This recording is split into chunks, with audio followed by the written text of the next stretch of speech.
FM. Mirador, parole directe, l'interview vérité ou la fine bouche ébanie. Mirador, ici, la parole est directe.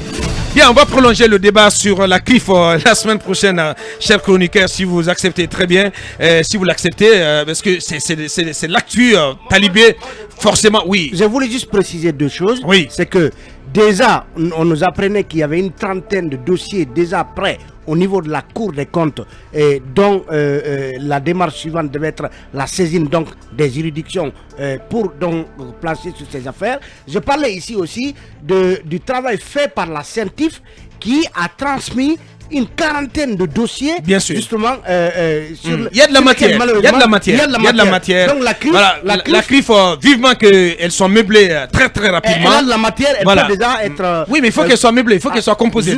Justement. Vous oubliez qu'elle n'est pas composée. Et moi-même, je me demande, est-ce qu'on pourrait aller jusqu'à faire appel à une expertise étrangère pour aider justement à un meilleur fonctionnement. Pourquoi pas. Oui, Akumba, en 10 secondes. Dans 10 secondes, ce que je peux dire, mon colonel, j'offre à titre gracieux toutes mes archives sur les scandales depuis Frigia jusqu'au fichier solde de contractuel de l'État. Je vous en offre à titre gracieux. À titre gracieux, merci. Oui, Mohamed Kaba plutôt. Oh, ouais, mais l'actuel président de la Cour des comptes peut bien même être le nouveau président de cette cour. Hein. Mohamed, qu'est-ce que tu racontes, Mohamed? Non, avocat. C'est pas possible.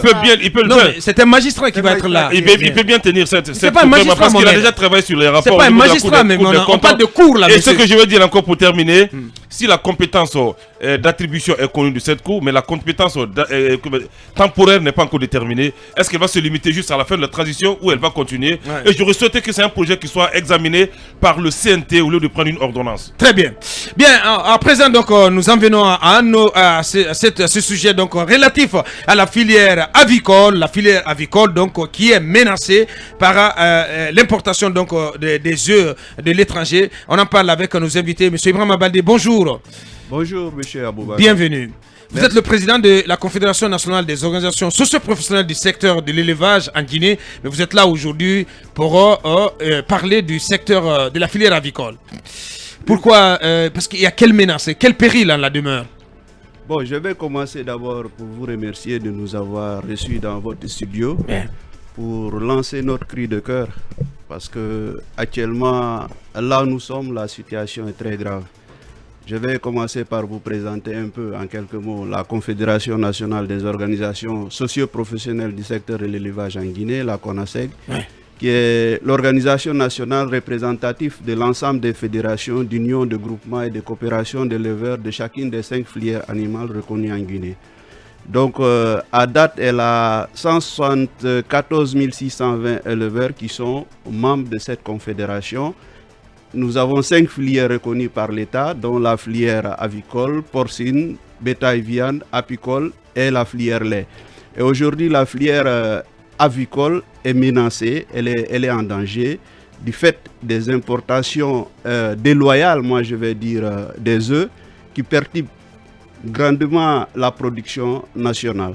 Donc c'est la raison de notre présence ici ce matin pour lancer un cri de cœur. Bien, monsieur Dansoko, bonjour. Bonjour. Bienvenue. Je lisais le message de Suleiman qui forcément sait des choses en ce qui concerne donc cette filière et qui n'est pas d'accord avec vous, en tout cas qui n'est pas d'accord avec la présentation, le libellé fait par Talibé Bari. Donc pour lui, je reprends ce qu'il a dit, les responsables de ces fermes avicoles ne produisent pas assez pour répondre à la très forte demande du marché. Les importations ne sont pas un problème en soi et ne peuvent pas être interdites parce que nous sommes dans une économie libérale. Et vous, aujourd'hui, vous dites le contraire.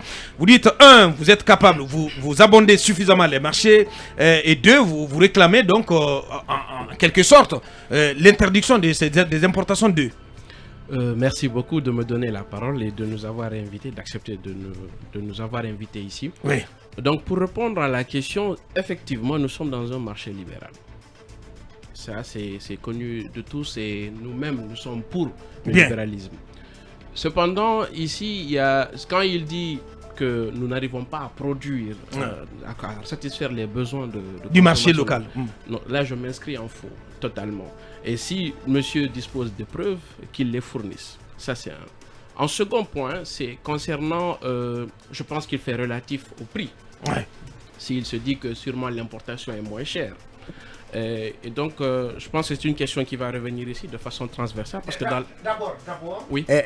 Est-ce que vous prétendez couvrir tous les besoins du marché national local? Ouais. Et comment? Quelle est la quantité que vous produisez et comment tout cela se passe? Avec quel dispositif?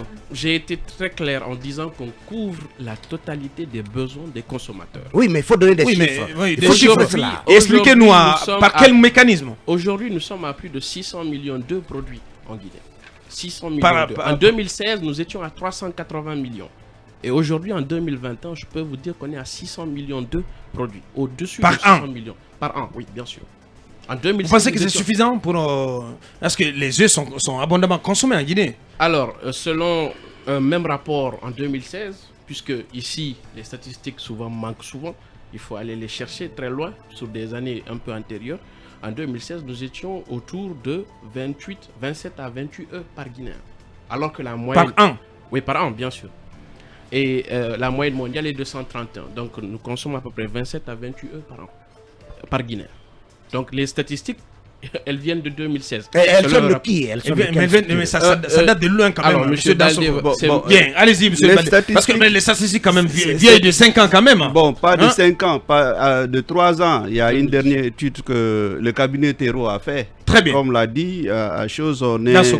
Dans ce coup, on est à près de 22 802 tonnes, soit environ 380 millions en 2016.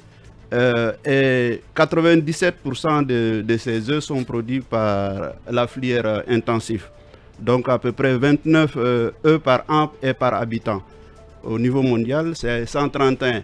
Et nous espérons avec même la politique guinéenne, l'économie, nous espérons doubler ceci d'ici 2025.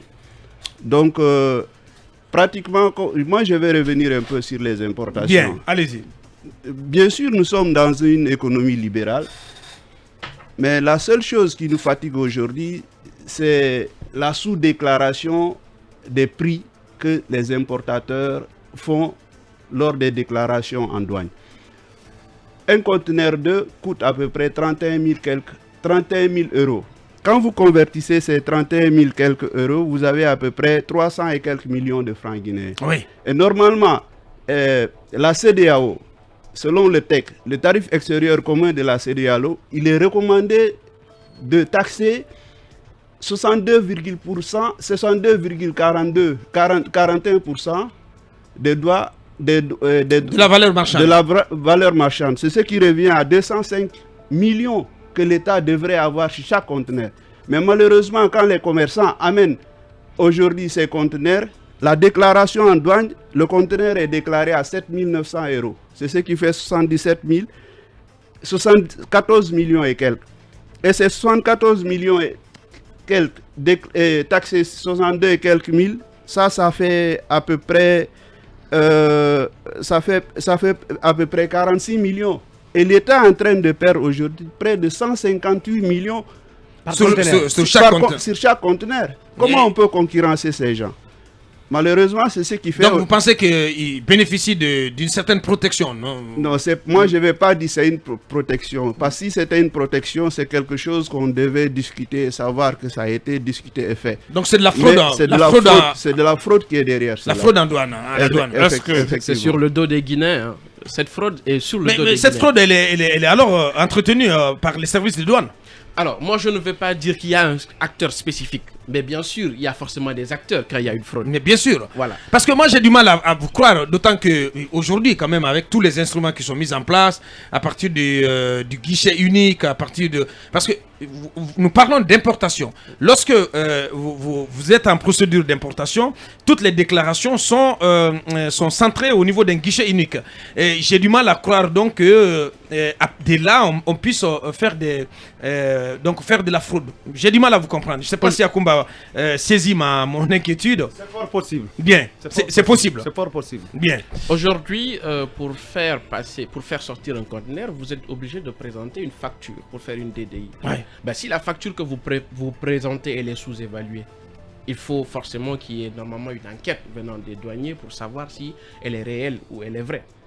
si la facture, si l'enquête ne va pas à son bout et que vous présentez une facture sous-évaluée, 3 fois moins son prix, vous êtes facturé sur ce que vous présentez. Ouais. Donc le problème, c'est au niveau des demandes de description et d'importation, c'est ça, Dédé? Oui, au niveau de tout le circuit. Ça va de la moralité de l'agent économique qui importe.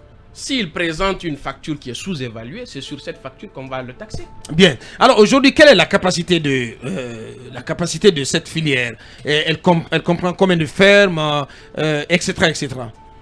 Bon, lors des derniers recensements, comme je vous ai dit, à peu près, nous par exemple au niveau de la CONASEC, on a à date 753 fermiers qui sont membres de cette confédération, donc des 7 fédérations avicoles du pays.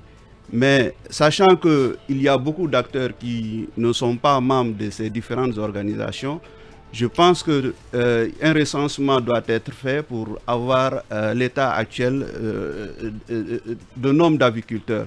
Bon, il y a un projet, le recensement national agricole qui est en cours. Ouais. Donc certainement, après ce recensement national agricole, on aura plus de chiffres réels, quoi. Bien. Nos invités, M. Ibrahima Baldé, M. Boubacar Dansoko de la Confédération nationale des organisations socio-professionnelles du secteur de l'élevage en Guinée. On poursuit avec vous, Mohamed Kaba. Alors, M. Diallo, est-ce que vous avez déjà pris... M. Baldé. Baldé, pardon. Ouais. Est-ce que vous avez pris attache avec le tout nouveau ministre de l'Agriculture et de l'Élevage, ou ce que vous dénoncez, c'est avant son arrivée, ou cela concerne la gestion du ministère précédent, de l'ancien régime? Bon, moi je vais dire, ça c'est une crise récurrente, les importations. Bon, par exemple, j'ai une lettre ici qu'on a adressée au mois de juillet 2021, donc c'est avant l'arrivée du nouveau pouvoir, du nouveau ministre, où on avait adressé au directeur national de la douane pour attirer son attention, et la lettre a été transmise par notre ministère de tutelle au ministère des budgets pour pouvoir faire face à ça, mais malheureusement, entre-temps, il y a eu ce changement. Bon, nous avons pris langue avec le nouveau ministre, il nous a bien écoutés, il nous a demandé d'amener des propositions. Même hier, nous avons amené ces différentes propositions. Bien. Donc, vous sentez de la volonté chez lui? Bien sûr, pour le moment, jusqu'à preuve de contraire, nous croyons en lui et nous espérons qu'avec les démarches qu'il espère entamer auprès de ses collègues du budget et du commerce, qu'on pourra avoir gain de solution à ce problème. Bien, à la suite avec vous, Talibé. Est-ce que vous avez une idée du nombre de conteneurs importés par an? Par an, ouais. Bon, pour le moment, nous ne l'avons pas, parce que nous avons délégué quelques personnes d'aller vers la douane pour avoir on n'a pas encore ces informations, mais certainement dans la semaine à venir, on l'aura. Parce qu'il est prévu même de les rencontrer la semaine prochaine. La semaine prochaine. Les importateurs d'œufs. Non, de rencontrer la douane à cet effet la semaine prochaine. Nous avons rendez-vous avec eux. Mais à quel degré vous estimez en tout cas l'impact de ces œufs importés? Alors, je vais l'impact de ces importations sur vos activités, à quel degré? Je vais juste vous expliquer une chose. Je voudrais en fait faire tomber quelques perceptions populaires. Très bien. La première chose, c'est de dire que les œufs importés coûtent moins cher que les œufs produits ici en Guinée. Ouais. Je m'inscris totalement en faux, pour la raison que M. Baldé vient d'expliquer et que je viens de marteler. C'est le fait que ce n'est pas déclaré comme il faut, et sinon il n'y a aucune production extérieure qui peut concurrencer la production locale. Supposons qu'il y a les frais de transport, la production d'ailleurs, les frais de transport, 3 semaines de bateau et consorts. N'en parlons pas, et tout ce qui est de circuit de dédouanement. Donc ça, je m'inscris en faux. Et secondo, l'impact... Donc s'ils vendent moins cher, les œufs importés, c'est parce qu'ils sont sous-taxés. Ah, ils font de la fraude en douane. C'est simplement de la fraude. Je ne dis pas que c'est sous-taxé, c'est de la fraude. Il y a des raisons possibles. Allez-y. Soit ils font de la fraude, par la complicité de la douane qui ne vérifie pas les factures de déclaration, donc leur fraude passe. Soit les pays producteurs, les pays d'origine de cette marchandise effectuent ce qu'on appelle le benchmarking, c'est-à-dire que l'État l'État d'origine de cette production subventionne la production pour accroître les exportations. Alors, les deux précisions. Je confirme bien que les États qui produisent l'importation, les États de provenance, bien sûr, ont une politique de benchmarking, de subvention pour pouvoir aider à la commercialisation. Mais nous avons une facture ici vieille de 2018.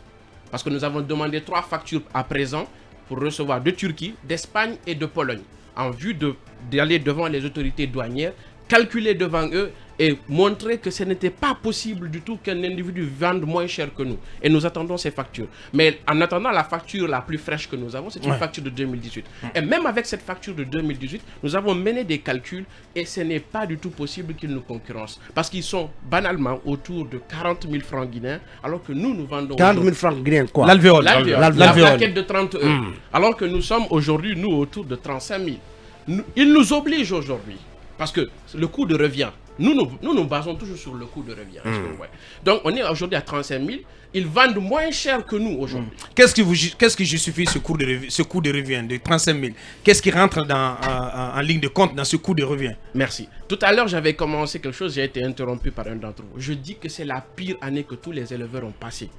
Nous avons été abandonnés. Il faut le dire. Il y a eu ce qu'on appelle d'abord les élections présidentielles, ce qui a eu comme soubresaut, des difficultés de mouvement, tout ce qui est insécurité. Ouais, le micro n'est pas bien ajusté. Oui, allez-y. Ouais. Bien. C'est bon? Bien. Donc l'insécurité liée aux élections de 2018. Après, nous avons eu ce virus maudit qui a entraîné, en fait, qui a eu de l'impact sur nos activités. Seulement en termes de motricité. Aujourd'hui, pour avoir une ferme avicole, vous allez en brousse. Le fermier, il est en brousse. Il ne vit pas en ville. Et il faut qu'il se déplace pour venir vendre ses œufs au niveau des marchés. Et avec tout ce qu'il y avait comme barrières militaires et contrôle sanitaire et contrôle, nous avons été tracasserie routière. Nous avons été impactés. Et personne n'a dit quelque chose. Personne n'a pipé mot. Moi-même, vous pouvez avoir des vidéos en direct où je faisais sur ma page Facebook pour relayer des informations pour que les autorités nous entendent. Au-delà de ça, nous avons eu une inflation importée des matières premières. Fermeture du Sénégal.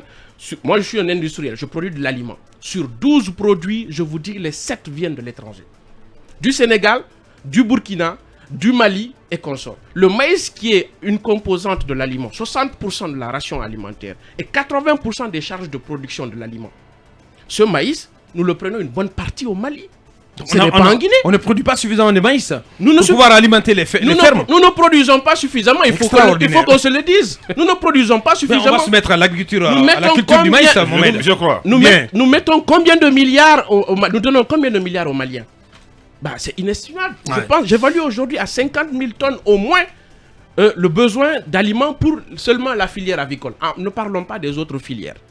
En définitive, que réclamez-vous à l'État? Oui, on pose la question au président. On pose la question au président. Monsieur le Président, en définitive, que réclamez-vous à l'État? Bon, ce que nous réclamons à l'État, c'est faire attention au secteur de l'élevage. Aujourd'hui, nous parlons de la filière avicole. Mais les autres filières aussi sont... Rapprochez-vous du micro.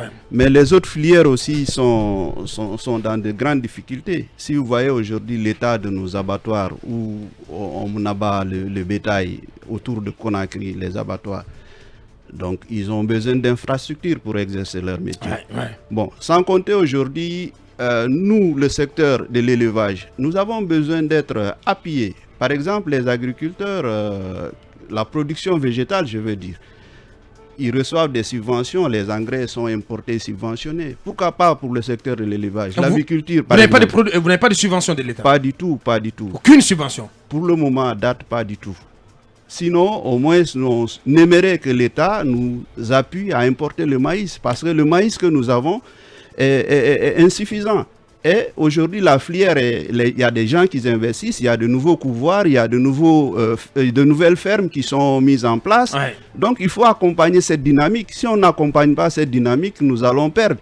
Les élèves, les étudiants qui sortent, les élèves qui sortent dans les ENEA et autres, c'est des gens qui ont besoin d'emploi. Si l'État ne fait pas face à la croissance du secteur, on sera dans le mur bientôt. Alors, sur la question des menaces qui pèsent sur la filière avicole, qu'est-ce que vous réclamez exactement, concrètement, de l'État comme action à prendre? Ce qu'on réclame de l'État, c'est d'appliquer les tarifs douaniers de la CEDEAO, le TECT, les 62,41%. Donc, vous ne réclamez pas l'interdiction des importations? L'importation, c'est trop dur. Mais on ne l'interdiction, l'interdiction.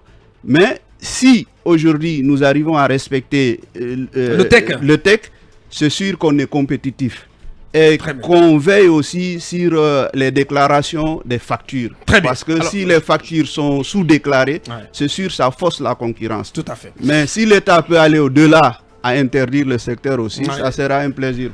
Alors je voulais juste terminer. Je voulais reste plus qu'une minute. Je voulais juste renchérir sur ce que monsieur. Alors l'importation, c'est l'arrêt de l'importation, c'est vers là que nous devons aller. C'est un scandale. C'est un scandale que ce pays regorge d'autant de ressources en termes de terres cultivables, en termes de pluviométrie, en termes de richesse financière. N'en parlons pas tout à l'heure, j'entendais qu'on parlait de mines et consorts, mais c'est inacceptable qu'encore une fois qu'on dépende d'autres pays vous êtes pour simplement se nourrir. Vous êtes pour la solution extrême. La solution interdire totalement. Le Sénégal est un exemple. Depuis 2003, aucune importation de poulet, aucune importation de neuf. Les gens se sont ressaisis, ils se sont pris en main. Et c'est la même chose au Mali. Vous savez qu'ils souffrent, les Maliens et les Sénégalais souffrent de nos importations ici. Il y a des importations qui passent par là et qui sont envoyées frauduleusement au Mali et au Sénégal. Bien. Donc c'est sûr que même ces pays-là nous aideront à nous prendre en charge. J'espère qu'on a été complet là-dessus. M. Boubacar Dansoko, M. Ibrahima Baldé, merci à vous. Vous pourrez revenir quand vous voulez dans d'autres émissions, notamment dans l'émission qui est consacrée aux paysanat, la Guinée rurale.